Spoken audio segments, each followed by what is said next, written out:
Alice, and I work here at Cambridge University Press Bookshop. Most of the books we sell are aimed at grown-ups, but for the Cambridge Festival, I wanted to give kids a chance to quiz some of the brilliant experts who write them. I asked kids to send in their questions, and thank you if you were one of the ones who did. I got some brilliant responses.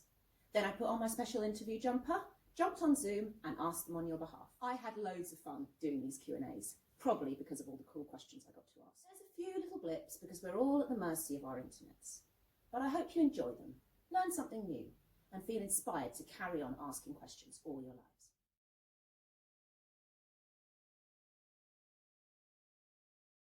I'm Dr. Charlotte Markey. I'm a professor of psychology at Rutgers University, which is in the United States. And I've been studying body image for almost 25 years now. But my introduction to the topic really came in childhood because I was a dancer. And so I experienced personally a lot of emphasis on body image and how we look. And I think I really didn't come to terms with or cope with that until I was a college student and I started to study psychology, and I really intellectualized the topic for myself and really started to study it and understand it as I was doing research on the topic. And I think, you know, having my own daughter is incredibly motivating still, and thinking about this in terms of the next generation and what we want for girls growing up now. And I think also there's just a lot of misinformation in public spaces about eating and body image and the sorts of things we should be doing, should in quotes. So getting accurate evidence-based information into public spaces is part of what I really strive to do in all of the books and articles that I work on. So I understand you're also writing the body image book for boys at the moment as well. Has that been a wildly different experience? It's been more similar than different. That a lot of the content in the book is similar, but what's most interesting, and I knew a lot of this going into the book because I've been reading this literature for so long now, but then when I actually start talking to boys to do some interviews and sort of just dig beneath the surface of the literature, it became really clear that, you know, boys are really troubled by these issues as well. And they have a lot of self-consciousness and concerns about their bodies, but they manifest in ways that people, including parents, tend not to realize it's problematic. And so when boys are concerned, they go to the gym for hours every day, or they really try to eat a lot of protein. And it seems just healthy. And so no one does anything. And in small doses, those things can be healthy. But when it becomes hours every day and there's this mental preoccupation, it's really not healthy. So I think that, you know, we're better at identifying what are problematic behaviors among girls than we are among boys. How has the pandemic affected people's social lives and making friends? Well, the pandemic has made it hard to have the kind of social lives that most of us want and to spend time with people the way we would like to. I mean, it's in some places literally against the law to do that during parts of the last year. And technology has been helpful here, that a lot of us have turned to technology to connect with people.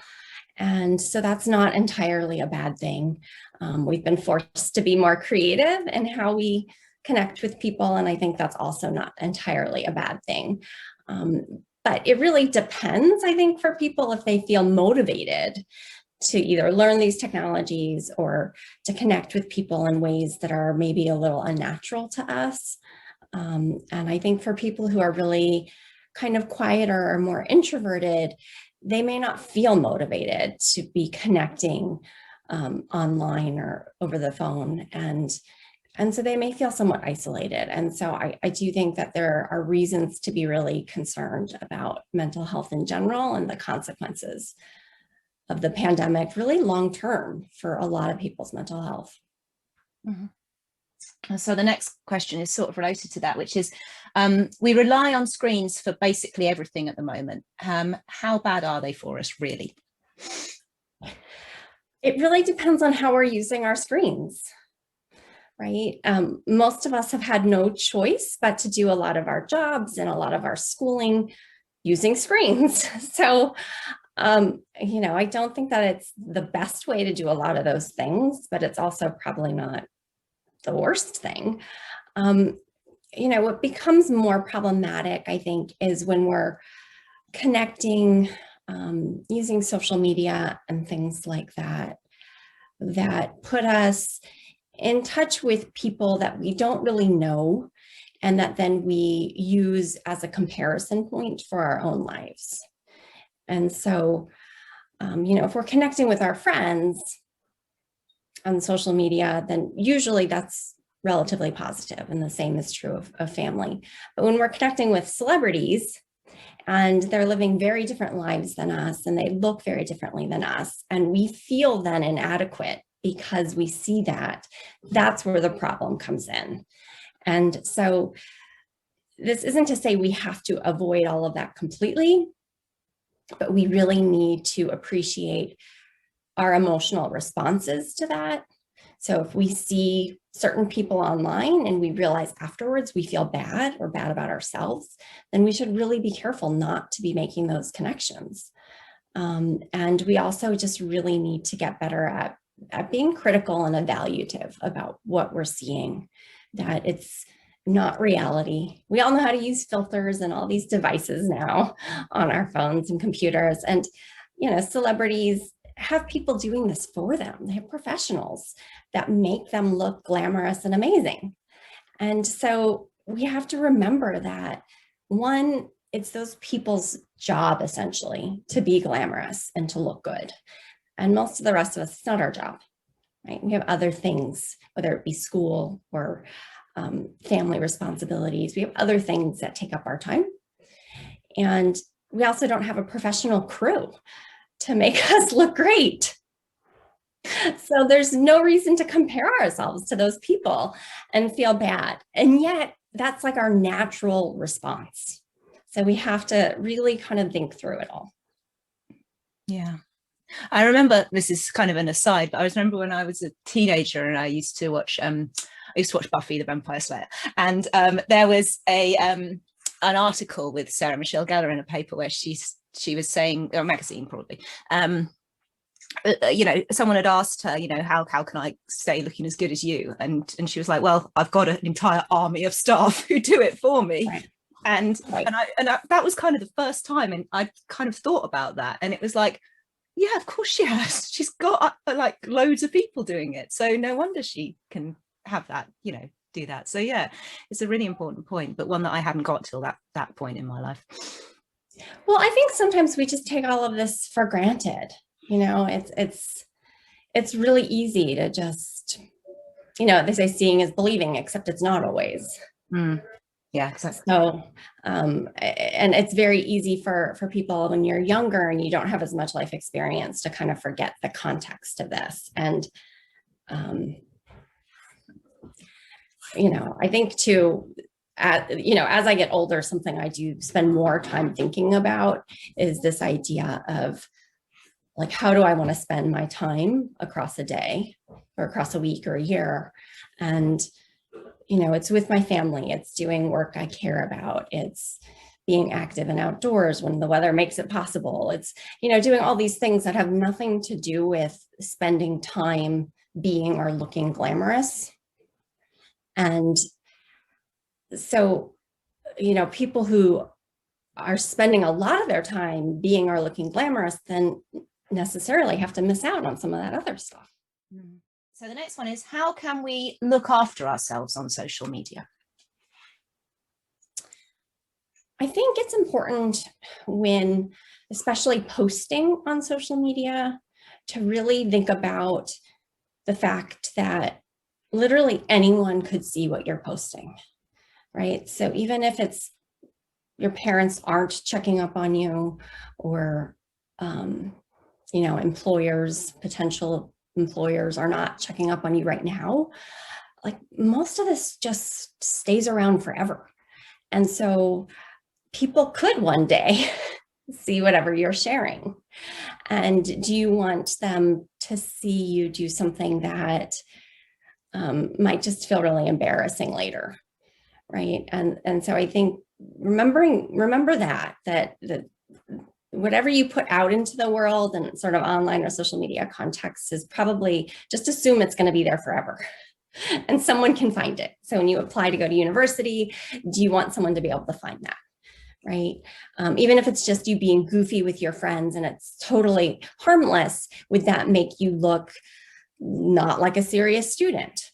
Right? So I think that speaks to putting less of yourself out there in the world. And then in terms of what we're sort of receiving or getting back, I think also sometimes less is more, that it's really easy to lose a lot of time looking around on social media. It's really easy to, like an hour passes and you have nothing to show for it, but you've seen people on TikTok or whatever. And so I think too, again, just this idea of making choices with how we use our time is really valuable. That not that we have to avoid it altogether, but do we want to lose that much of our life to sort of I don't know, maybe it's relaxing, but maybe sort of pointless endeavor. Yeah, I think it's particularly noticeable at the moment when time is sort of different, when we're all, oh yeah, there's, you haven't got the same structure to the day that you would have with real life. No, I mean, time is almost meaningless right now. And I get that. And I also think that if you're bored or you feel like you just, want to be entertained, there's nothing wrong with turning to social media or movies or television shows or whatever. I mean, to a certain extent, we all need to just pass the time now.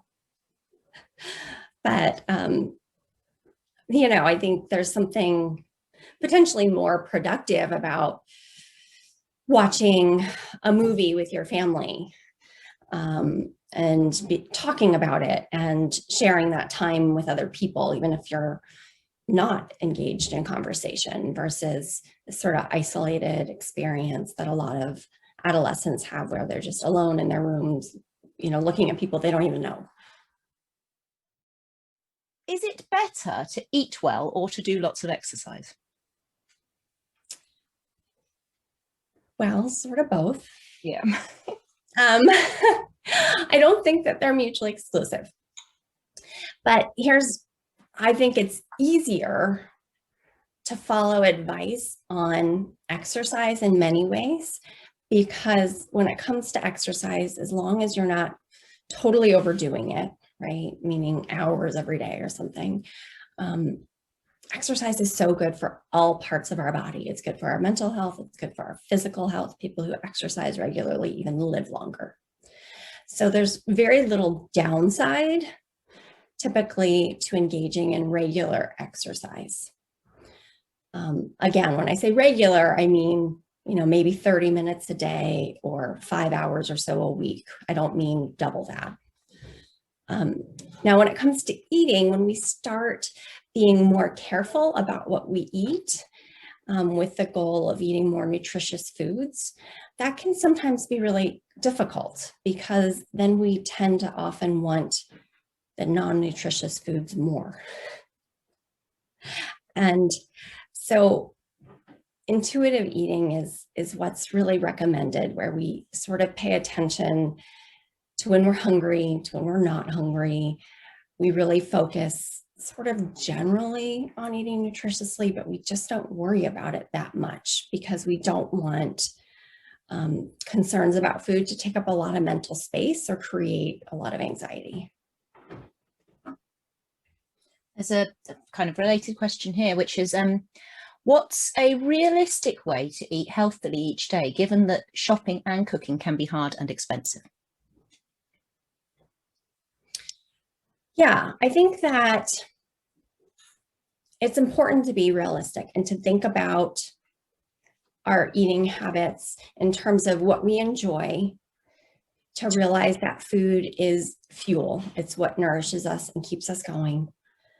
And then also to consider that in order for it to be good fuel, it has to be somewhat nutritious.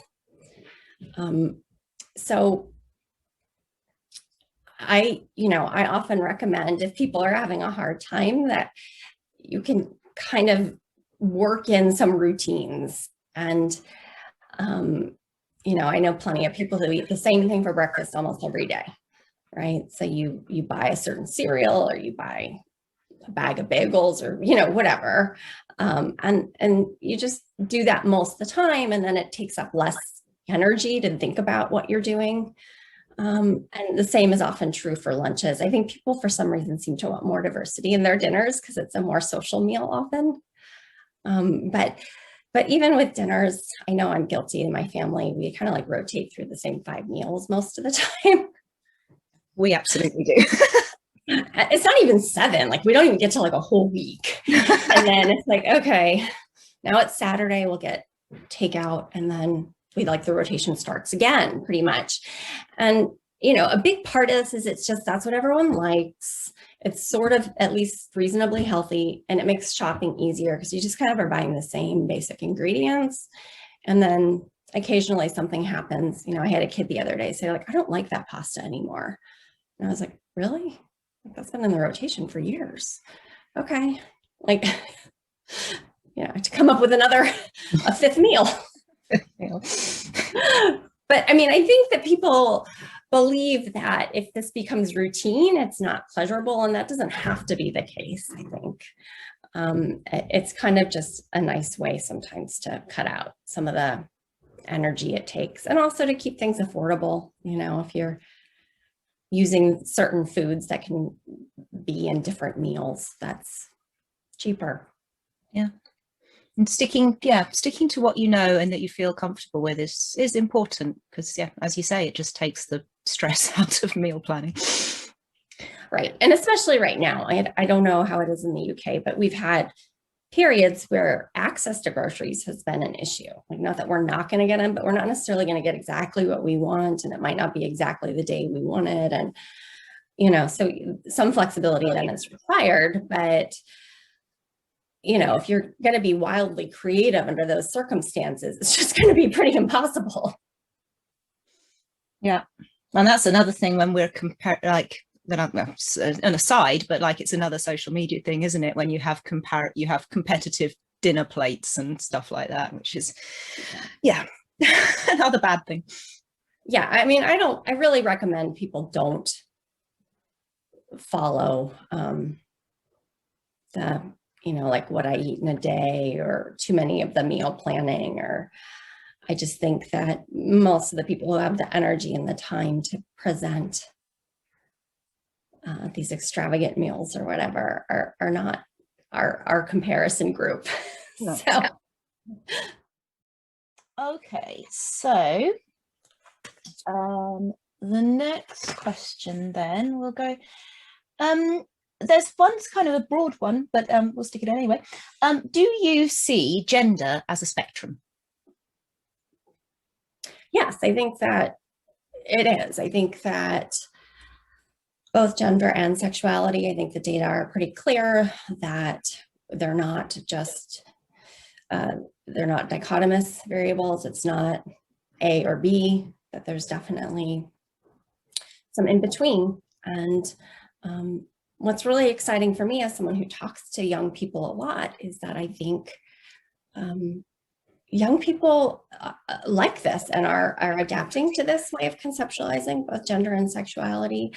I think people, as old as me and older, middle life and older, it's something harder to wrap your mind around, maybe because it's not how we were brought up. But it's really exciting that I think young people are just, for the most part, I mean, my own kids are just like, yeah, whatever, now we're calling that kid Olivia and she used to be Oliver.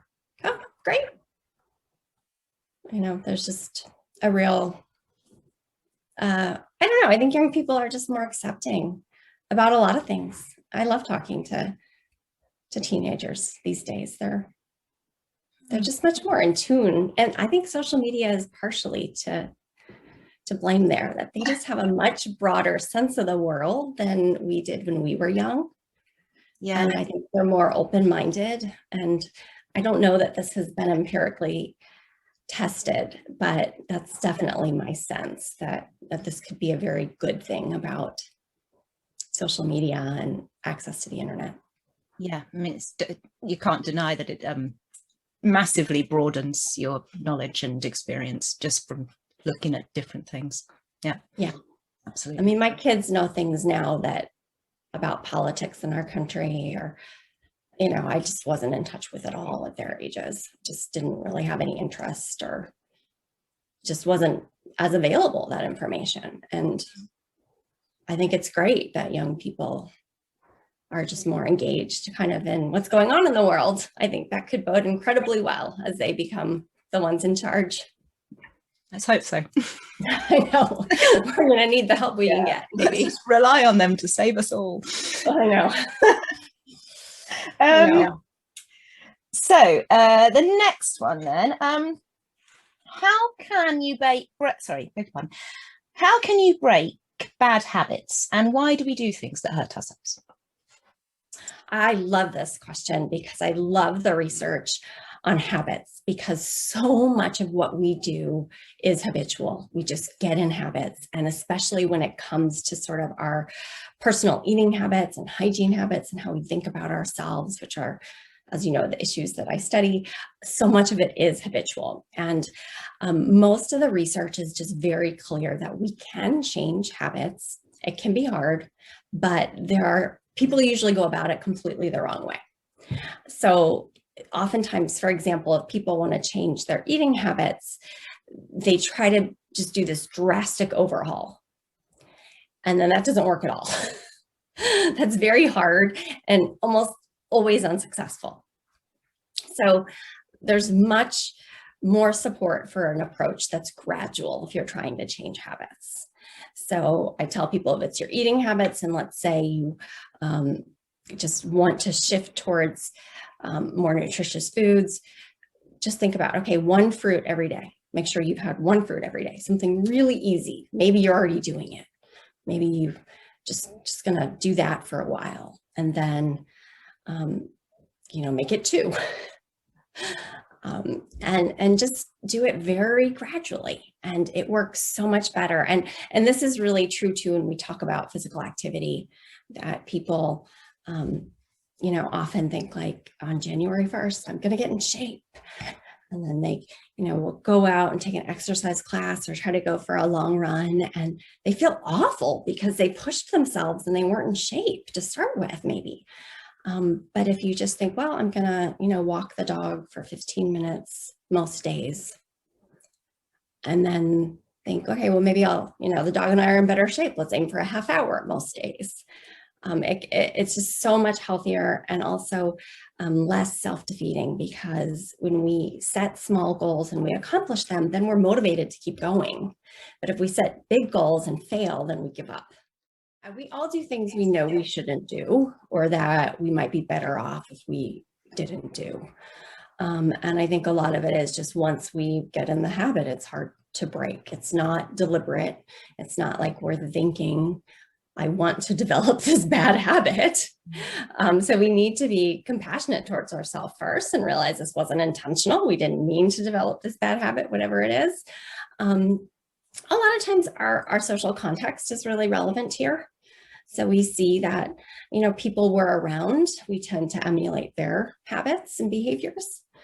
So whether it be parents or friends or people we're around may include media influences to a certain extent as well. So, again, I think it's okay to accept that these are things that we don't completely just choose, that these habits emerge as a result of a variety of forces, and we can get control and change them.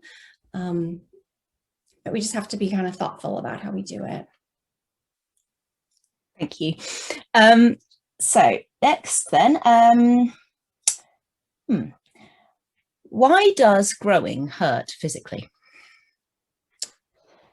Well, I guess they're talking about growing pains, which not everyone experiences. In fact, fewer people do than don't. So it's not problematic if people experience some joint pain or some other growing pains, but it usually passes pretty quickly. And why does it happen? It's mostly just because growth is really dramatic during puberty and the adolescent years. And it's just really crazy and kind of exciting when you understand what's happening. But I think that oftentimes when it's happening to you when you're a young person and maybe you don't really understand it, it feels scary and awful. And that's part of why I like to write about this for young people, because I think if you appreciate that, it's just really cool. So people don't tend to feel physical pain when their heart grows, but your heart doubles in size during puberty, doubles. And as a result of that, it pumps blood more efficiently through your body, and it slows down actually because it's just so much more efficient. And this affects our cardiovascular health. It affects our athleticism from puberty on. And so we notice some of the positive effects too of a lot of these changes. Thank you. I didn't know that. Okay, so here we go. What would you say was the best way to stop feeling nervous or deal with anxiety? Anxiety is hard. And I think it's important to appreciate that most people feel anxious sometimes. That's a normal response to a lot of situations. So for example, if you're asked to give a presentation in school and you have to stand up in front of a group of people, that's a situation that makes most people anxious. So if you feel anxious, then that means you're very normal. It doesn't mean you have to enjoy it, but it doesn't mean there's anything wrong with you either. So if someone finds themselves feeling anxious just a lot of the time about a lot of things, that's then when we want to think about psychological treatment maybe. And there are really effective treatments for anxiety. So cognitive behavioral treatments are usually what's recommended. And a lot of that just has to do with talking with a professional about how to rethink the things that are causing you anxiety. And also focusing on sort of strategies. So if relationships with friends, for example, are causing you anxiety, one way to sort of rethink that might be to realize that this, again, isn't just you. That during adolescence, most people feel some anxiety about their friendships. And so to appreciate that this doesn't make you abnormal, doesn't mean there's anything wrong with you, try to be kind to other people and hope they reciprocate that, and then everyone feels a little less anxious, right? So that's one sort of way to reframe it. But then also there may be strategies that people can learn in terms of when to maybe confront someone if they're a source of anxiety, or to avoid people who are a source of anxiety, or situations that are a source of anxiety. So really talking with a professional through like specific issues can be really, really helpful, I think. And I've always had a little bit of anxiety. And honestly, I wish when I was a teenager, someone had let me just even have a couple of sessions with a professional, because it's a lot harder to figure this stuff out on your own as you go through adulthood. And I have a friend who has a teenage daughter who's actually done that recently, who just had a few sessions with a cognitive behavioral therapist because she was experiencing a lot of anxiety during lockdown. And they just really talked about different strategies, and then her daughter would go try them and then meet, a week later and sort of talk through how it went. And it's just really cool to hear this, because I think it also speaks to the fact that we're just more accepting of therapy for everyone and young people. And it can really help. Like, why not kind of figure some of this stuff out when you're young and then feel more confident and better about yourself for the rest of your life? And stuff like, for our own experience, like my daughter uses Headspace sometimes, and there's like things that are designed for young people specifically on there, and it's like the sort of the technology is properly rooted, and it's just normal for that to be what happens. So quite like that. Yeah. Yeah, no, it's great. There are certainly things people can do on their own that you don't necessarily need. I know not everyone has access to professionals, and it can be expensive. But also, one of the, I think might be a positive long-term consequence of the pandemic is that a lot of health services have moved online because they've had to. And I think that if we have more mental health services online, so they're just more accessible to more people, I would feel like that was a good result of the pandemic, just to get more options.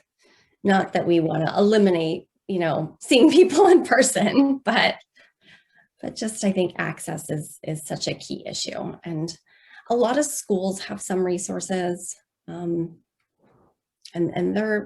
they're used to, so I think young people are always afraid to admit when they feel this way, or if they feel depressed or whatever. They don't know if it's normal or not. They don't know if it makes sense to talk to someone, but I think it's great to be proactive. And if you have a parent or an aunt or a teacher or a counselor at school that you trust, and you can just explain how you feel and see what they say, I think that's great. It's really valuable when we're young to learn to just advocate for ourselves and get ourselves help when we need it. I think that's really a sign of courage. Yeah, that's a really important point. Why do I sometimes feel tired when I'm not doing anything? And is it bad to have lazy days? It's definitely not bad to have lazy days. It's very important that sometimes we're just gentle with ourselves, and when we feel like having a lazy day, we have them. Why sometimes doing nothing make you feel tired? Well, I guess one thing is just to ask yourself, are you really doing nothing? Because I think sometimes we forget that when we're using our brain, that can be tiring too. So if you are sitting around, but you're doing schoolwork all day, that's tiring. Sometimes, I think people will say, but I just watch TV. I don't understand why I'm tired. I just feel so unmotivated. There are so many things that contribute to our energy levels. How well we slept the night before, whether or not we have been physically active, what we're eating, our hormones, which we have no way of assessing what's going on with them on the spot, what our habits are typically. So, I think it's perfectly fine to just accept that, especially if you're dealing with something challenging like being in lockdown. But if it's distressing, if you wish you felt like you had more energy, then I think there are some things to try, which is one, just to make sure you're getting enough sleep. And most adolescents need at least 8 to 9 hours of sleep. And it's okay to get more than that. 10 hours is even better. You cannot sleep too much. To eat some, nutritious food, right? So something that you like, that tastes good to you, that is full of nutrients. And one way to be more certain of that is that it doesn't come in a wrapper or a package. It's probably more natural, like fruits and vegetables. And oftentimes being a little bit active actually kind of seems to wake your body up. And so it doesn't necessarily make you more tired. It can actually make you feel more awake. And so even just taking kind of a short walk can be good. I think that if this sort of lethargy or feelings of like, ugh, I just don't want to do anything, I feel tired, I don't have a good reason for it, if that persists, if it's consistent and it really persists, it actually can be indicative of depression. And there's good reason to feel depressed right now. Lockdown has not been easy for most people.